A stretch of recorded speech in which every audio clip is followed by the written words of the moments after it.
Monsieur le ministre, l'effondrement d'immeubles rue d'Aubagne, qui vous est bien connu à Marseille, a mis en lumière le problème de l'habitat indigne et des taudis. C'est une situation d'incurie depuis plusieurs décennies qui a abouti à un résultat comme celui que nous avons dû déplorer.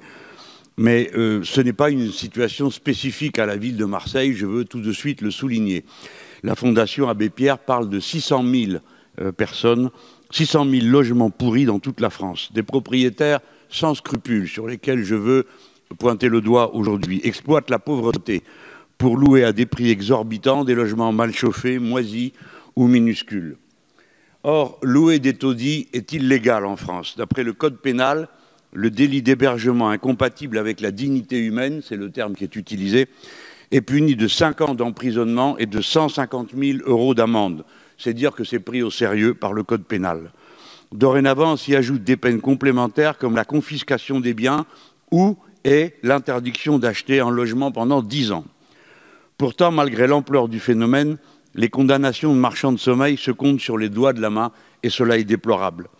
À Marseille, il y a 40 000 logements indignes, mais on ne compte que 5 condamnations pour ce motif depuis 2012.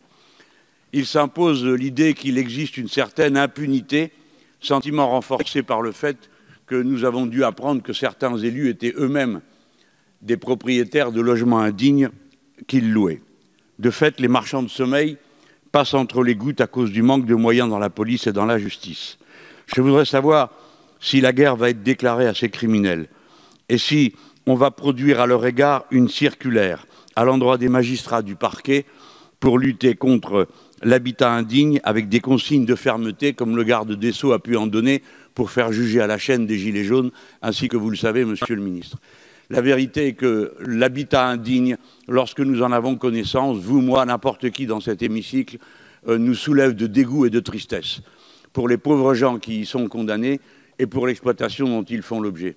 Monsieur le ministre, faites entendre une voix ferme pour faire comprendre à ceux qui s'en rendent coupables qu'ils seront bientôt châtiés.